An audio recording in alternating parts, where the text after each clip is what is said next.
Nagayuma duraan dursee mata duree walaloo woboo jedha. Woboo yaa woboo kiyya goota koosuma abbaan biyya. Woboo yaa woboo abdii oromootaa jabaadhuutii loli guyyaa tokko moota. Woboo koo leenca koo ansirraan qusadhu lubbuuf qabeenya koo himadhu waan feetee mee akkamsiif godhu. Woboo koo lubbuu koo si arguuf siin qabsee lubbuun kan koo zinnaara guuttatee mudhii jabeeffatee roorroo alagaatiif bitamuu jibbitee qawwee kee hidhattee bosonatti galtee haadha abbaa warraa maatiif ilmaan gattee mana keetii baate qananii jiruudhaa irra tarkaanfattee roobaaf caama hedduu gufuu dhadhaammattee firii mukaa nyaattee corroqa unattee baddaa fi gammoojjii karayyuu naannoftee bosona keessatti beeloftee dheebattee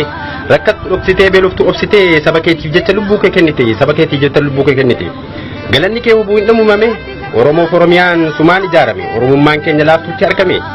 wareegama qaalii itti kaffalamee bilisummaa sabaaf meeqa wareegame jaalleewwan qaqqaalii lubbuu isaanii dabree allaattii nyaatamee lafeensaa dhabame waggaan yaadadhu waan kaleessa dabre wayyoo anaa nyaatu garaa nuuf dadhabe Oromoonni martuu akaanu nu kaasa gumaa isa du'ee isa jiru baasa dukkanaa'e nafunuufis numa ifa gabroomanii buluun siichi numa afa abshir yaa lammii koo guyyaan nuufis dhufa garuu kan na dhibee sabni agas ga'u gabrumaa badhatee garaa maaliin rafe dammaqin rafini bakka jirtuu ka'e yaa ilmaan Oromoo lolatti bobba'i walitti birmadhu falmadhu biyya kee gabroonfataarii dhuunfadhu biyya kee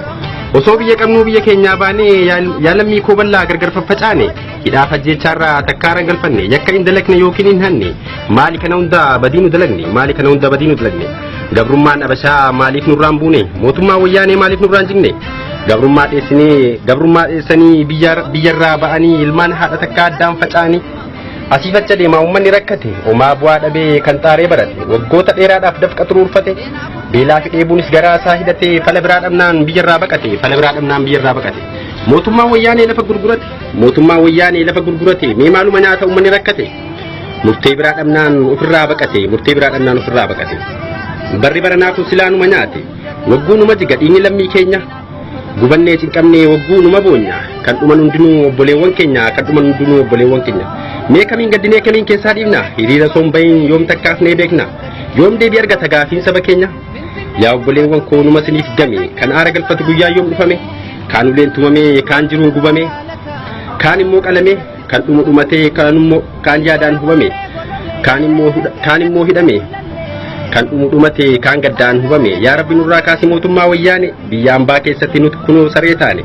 duuti silaanootu biyya keenya gallee osoo hin duune bilisummaan hin jirtu biyya ambaa teenye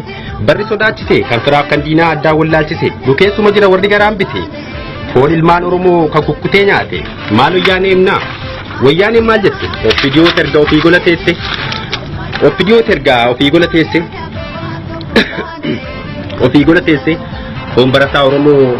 foon barataa Oromoo biddeena godhatee dhiiga isaanii dhugee garaa bokoffate yaa waaqa koo argii dhiiga ilmaan keenya kan dhiyaa fi barii guddina keenya dhugaaf mormatanii haqa isaaniitii fi armee Oromiyaa haadha isaaniitii fi lammiin kan koosilaa yoom sodaatee galee rasaasallee dhabuu harka isaatiin lole qeerroon barattoota qalamaaf waraqaan fincila haleele Oromoon wal dammaqsaa lafti bari'uu geesse waan dhageessaniif baay'ee galatooma gadaan gadaa bilisummaa injifannoon kan uummata Oromoo.